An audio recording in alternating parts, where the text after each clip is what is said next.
On Saturday, November the 4th, we lost a great man, husband, dad, grandpa, pop. My idea is to create a video diary of sorts to help me along with my healing. And if it helps someone out there somewhere that just happens to come across these, even better.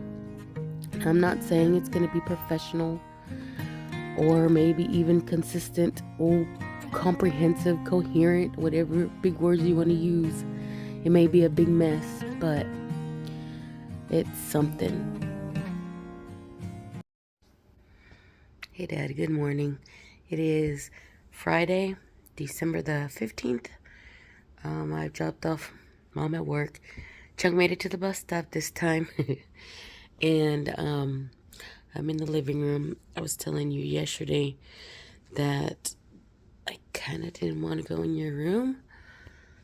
I mean, with the light on, it's cool. But like as I'm going in there in the dark, I get a little anxious.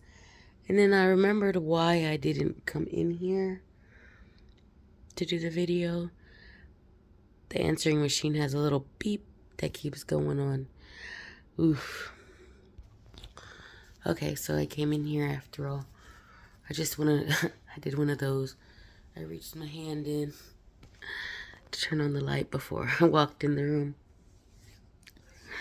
Because it's kind of creepy now.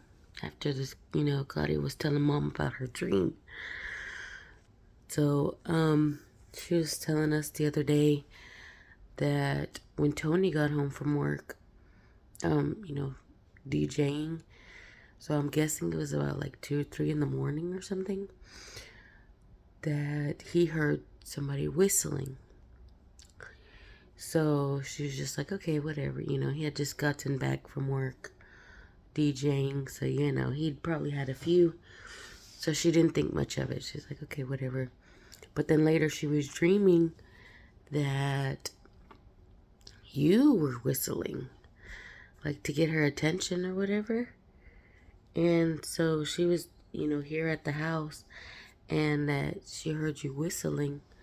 So she went to, she found you in our computer room, which you really didn't, go there often unless you were walking through to, get to the back door and go outside. Which also wasn't often, and of course, the last couple of years, not at all. But, so yeah, she said that you were in there just sitting there and that you were whistling and that she walked in and you smiled at her, your famous smile. The smile. The smile, we all remember you having. So, of course, she was instantly glad, and that's when I was like getting that twinge of jealousy, like, I haven't seen you yet. But yeah, she says that you reached out to her, and as soon as she went to, get your hand, she felt like fear. She got very, very scared.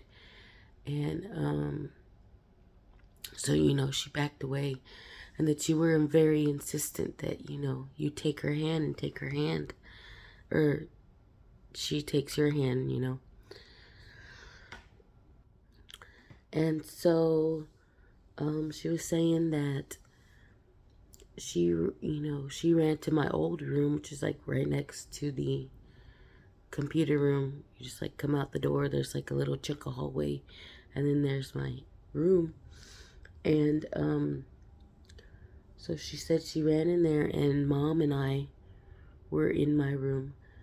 And she ran in and she was telling us what was going on, and that she closed the door, but he was very insistent, that he followed her, or you followed her, and you were trying to open the door. And so she was very, very scared. So then, we realized, of course, it wasn't you. And, my mom was saying how she had heard, you know, of course, loved ones aren't going to hurt you.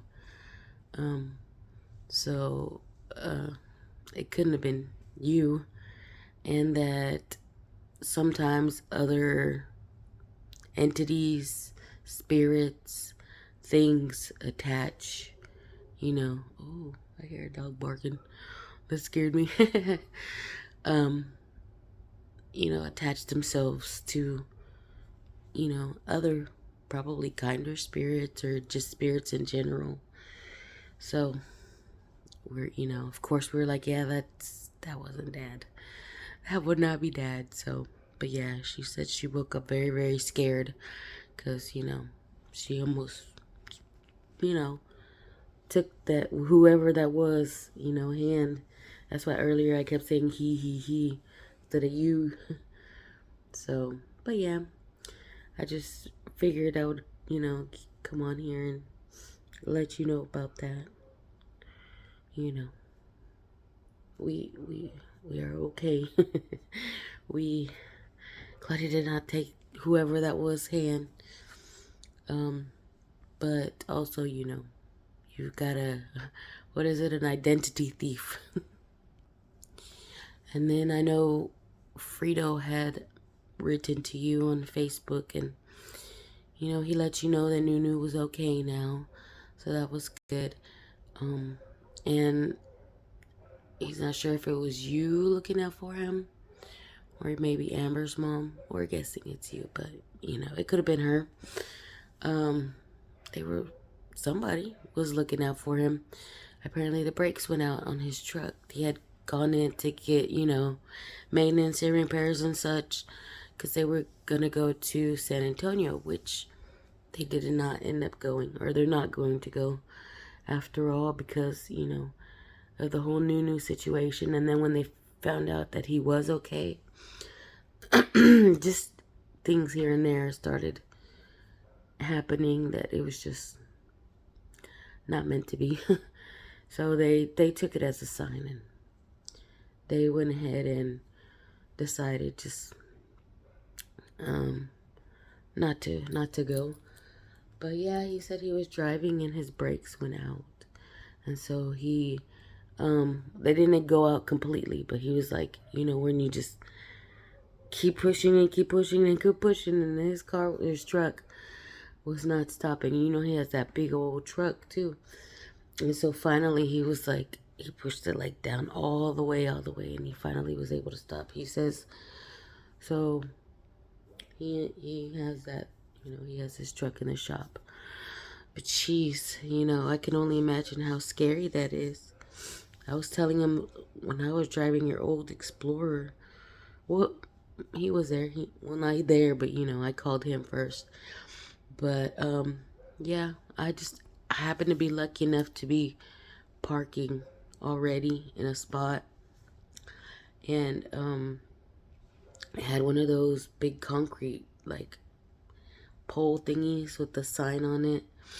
So I was like, oh, you know, so I was already going super slow because I was, you know, going into a parking spot, and it didn't stop, and it wouldn't stop, and I was like, oh no, and I just kind of like boop, booped into the little concrete pillar thing. So, and then I just turned it off. I was like, okay, oh, you know, put it in park, turned it off. It's like, and I called Frida right away. But yeah, um, I think that was it for today. Oh, Mom, I was talking to Grandma last night. They were on the phone just chit-chatting, and oh my goodness, she was, you know, talking to Grandma about how you were ready to go. I don't even know how they got on the subject because I was on my phone in the living room just chilling, and just had her kind of tuned out, and I heard her, you know, my ears perked up when I heard her talking about you and how you were ready to go, and you were just so tired already, and how she understands. So I'm guessing she's doing better, which is good, you know. I'm still waiting. You know, I'm still waiting to do better because as she was just talking about you, good thing I had my hoodie on. I just pulled my hoodie over my face and just continued to mess with my phone. But I was just losing it under my hood. She was saying how you were ready to go, and you kept saying you were ready to go for a while. And she just chalked it up to, you were probably feeling a little depressed, from sitting here for so long in your room, and of course we would encourage you, come on out, come to the living room, or let's go to Claudia's house for, whatever holiday was going on, and you would just say, I can't. But I don't know, it was like one of those things, you seemed okay, So, I guess you just didn't want to let on how bad you were feeling. And she was saying that when Dia died, that you cried for her, and you kept saying, why am I still here? And then when your dad died, that you were really upset and angry, like, why did he go and I'm still here? That type of thing. And I was just bawling and bawling under my hood. And then she talked about your last, 3 days here at the house. How, I think I had told you about it. On that Monday that Frito was able to come over, and, he was very attentive, and he was right here. And you loved it, and you were so happy he was here, that he took care of you so well and all of that.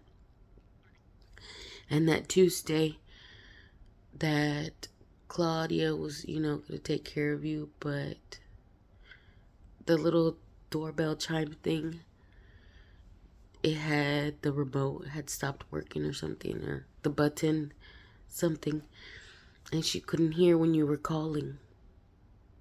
So she didn't come over as often, because, she was, right next door.